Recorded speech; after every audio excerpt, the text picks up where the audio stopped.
Semen is of an extraordinary level of potency. You are using it to spill it on the JNU bed sheets. Okay? If that's how you're using it, well, that's your compulsion. We have a biology, we cannot put it under the carpet, it's there. Body has its needs, as there is physical hunger, so there is sexuality, but to what extent is your choice. So in the yogic culture, this is called as virya. It is one of the most potent things. Obviously, it has a potency if you know how to explore.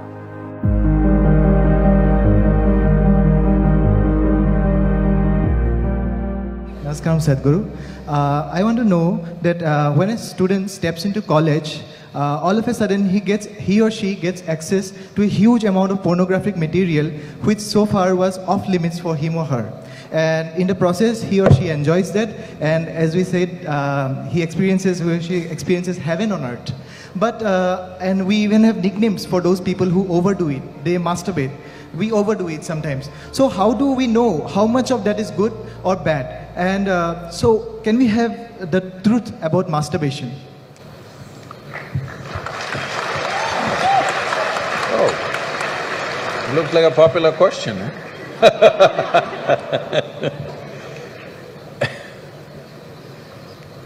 See, we have a biology, we cannot put it under the carpet, it's there.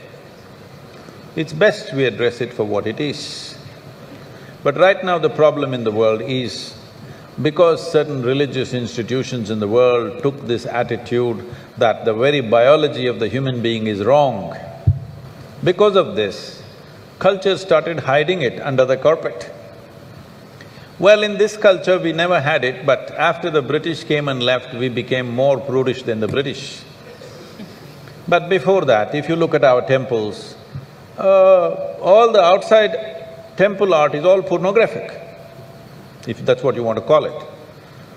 But we don't call it pornographic, we are only talking about the various dimensions of human biology.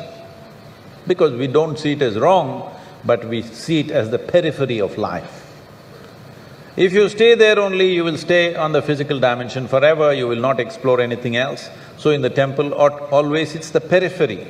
You are supposed to look at that and understand it's the periphery of life and try to make an attempt to go deeper, but at the same time not to be in denial of it. Not to glorify it or not to be in denial of it is the most important thing. But in your college, watching these things on the whatever, your internet or whatever, people tell me that… somebody told me, I don't know if these percentages are correct. When I was asking, what is the content? I was trying to understand the internet and its content, what is the real content on the internet? They're telling me, you should know, they're telling me 70% of the content on the internet is pornography. Is it so? Is it so? You must be the expert.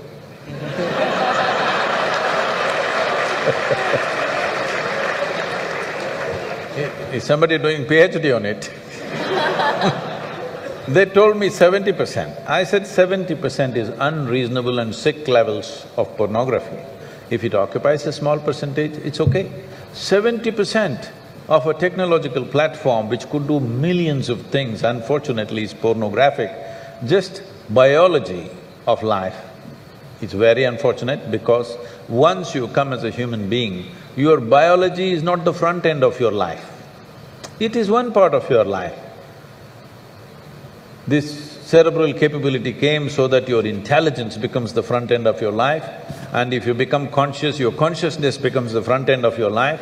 Biology is the front end of a bull. It's okay for him, that's all he knows. But biology should not be the front end of a human life, it is part of our life. We are not denying it. So, at a certain stage in your life, it's like this. A 95-year-old man went for a medical checkup with his doctor. The doctor did a thorough checkup and said, "Hey, old boy, you're doing great for 95, no problem with you." Then the old man asked, "Doctor, but what about my sex life?"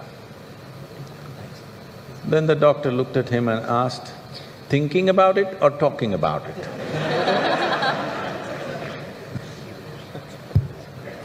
So at different stages of life, there are some times you only think about it and talk about it, there are some times you indulge in it.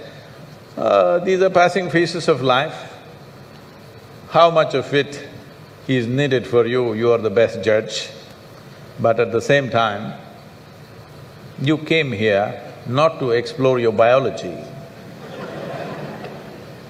At least you should have gone to MSc in biology. You shouldn't be wasting your time in a technological institute exploring biology.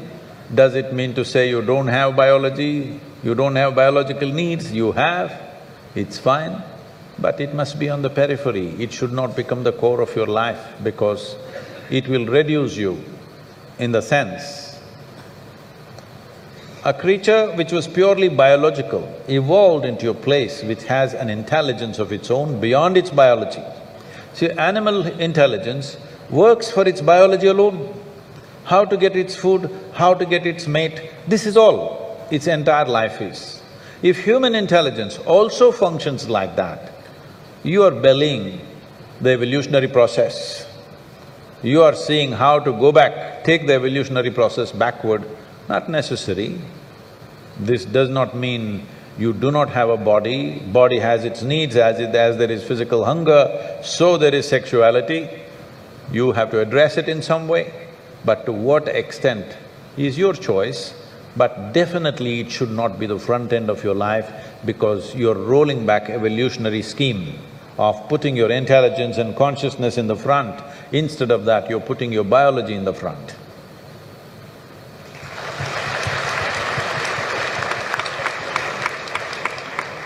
How important is a man's semen for physical, mental and spiritual well-being?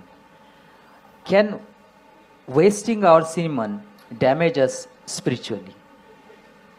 Well, you know, semen is the basis of your physical existence, whether you're a man or a woman. You have come into existence because that is 50% of the ingredient, yes?